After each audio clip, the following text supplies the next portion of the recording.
Hello everyone and welcome to the official SWGT YouTube channel. My name is Sarusa.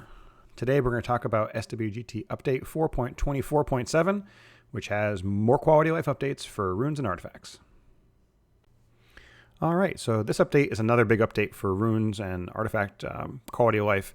I've been really trying to focus on some of these. Some of these screens I was kind of working in a rush, just trying to get these things out. And so, as I am hearing feedback from people, I'm trying to tweak and make things better.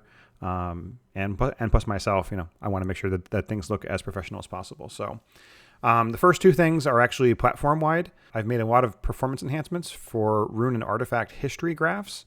There were some missing indexes and keys on the table when I was doing lookups, so it was taking longer than I wanted to. So all that is running a lot faster.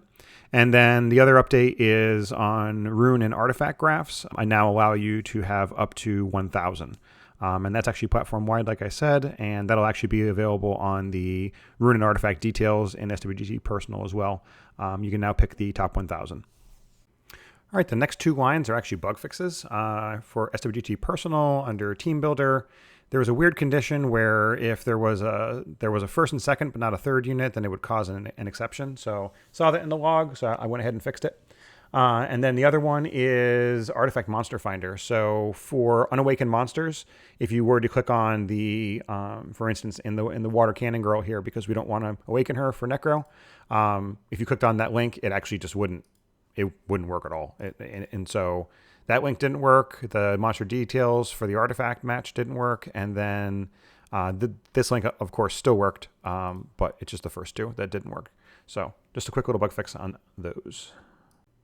All right, one more housekeeping item before we continue on with actual rule changes. The account Linux menu, I went through and reorganized it. So I organized it into 3 blocks. And I do this from time to time. Obviously SWGT grows organically as people make comments and as I come up with new ideas and as other people make new suggestions and ideas. So the menus are not always, cut and clear. So I went through and rearranged the account analytics menu. I put the monsters on top with the team builder and the towers.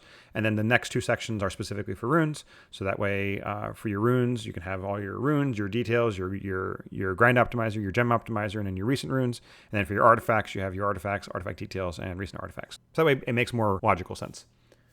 All right, so now on to some real stuff. So let's go to the runes menu. And you'll see here that this is my rune graph, and so as you know, if you jiggle your mouse and you get the little dot, you can click on it and you can see the runes. Now I've gone through and made changes to all of the rune previews, so that way it has the monster name, and then it has the gem option on SWGT Personal. And this is just, again, another little quality of life thing. I had them down here. It didn't show the monster icon. It wasn't as cut and clear, so I didn't particularly like the way that it looked. As well as we didn't have the inventory in there as well. So this is just a nice quick little way. If you click on the link, it'll show you the build. And if you click on the gem button, it'll show you all of your gem options, whether it be hero or legendary, which is a nice little feature. And then if we close this, if we scroll down, you'll see that all these have a hand cursor now. And so if you were to actually click on this rune, you'll see what monster it actually belongs to, and then all of the same buttons as well. Another nice feature here is if you pick on, let's say, your accuracy runes and you want to look at, let's say, your history. Let's say I go back a few months. You'll notice that if I choose history, these graphs now show highlighted green.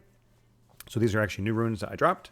And it's a nice way to basically track your own progress or see if you're making any progress on your charts or graphs. Under the rune detail page, if we pick on accuracy again, these have actually been converted over to all clicks now. So the rune detail button used to be a hover. It's now a click, and the gem was always a click to pull up the modal. But this is now a click, and this is just for performance reasons. As we add more and more runes, as I give you more options to choose your top 1,000 runes, that becomes an issue with page load times and that kind of stuff. So people get grumpy when things take too long to load, and plus hover doesn't really work very well on mobile. So to be more mobile friendly and to make things nicer, I change this over to a click, and this brings up all the same details just in a much nicer format, and the same buttons as you had before, and the same inventory that you had before. So if this rune is on a monster, you can click it and view it. You can also view your gem details as well. And then you'll notice that if I click on the buttons, it actually doesn't highlight the row. So you have to actually click on the row to actually highlight your row. So the new button on clicks don't cause these rows to highlight. And the highlight is something that a lot of people are doing and using as they are working on their runes, or if they are looking for specific sets, or if they want to make mental note of certain runes. So it's a nice feature right there. And the last one is under the recent runes. I changed this with the recent developer note this morning that they're going to do a new 30x run. I changed this page to show 50, just so that you have enough space and room to show essentially all the runes that you had dropped on a specific multi-run. And then same thing as always before. If we scroll down here, or it's somewhere here, it'll show you the monster and the gem option too. So again, if I click on this, you'll see that my third solution has this rune on it. Nothing fancy there. All right, so if we switch gears now over to artifacts, scroll back to the top and we go to artifacts. Same thing.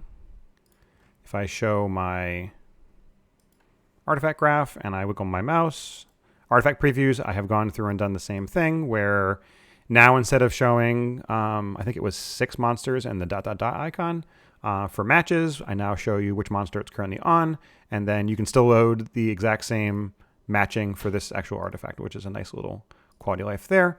And then with this page, if you add in history, let's say I go back to May. If we scroll down, it'll show you all the runes highlighted in green, the same way we do on the rune side. And then I also added the on clicks, that way you can see what the artifacts actually are, and are they actually equipped on something. So for instance, this dark one is on my water cannon girl for Necro. And then same thing, we have the same buttons and links in there.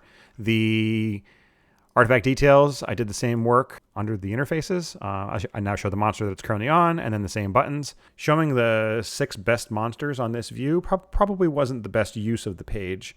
So I figured this is a lot cleaner now. It's a lot easier to look at, and it's a lot easier to get to the things that you actually need. And so these buttons here, if you make the modifiers, so if you say, this artifact with 5 enemies with an attack buff, how does it actually look? These ones take into consideration all of these as well. And then last but certainly not least, if we go under recent artifacts, this page has been updated as well. I now have the last 50 artifacts. Again, the developer note for today for Summoner's War was that they're changing the 10x run to a 30x run. And so I wanted to give 50 just to make sure that you can have enough artifacts on your page. So after you run a 30x run and you sell off all the garbage, if you run a few of them, you can still have enough to see quote unquote recent artifacts. So that's it for today. I hope you guys really appreciate these quality of life updates for runes. Again, I'm just trying to focus on getting some of these really just cleaned up and looking really nice and professional.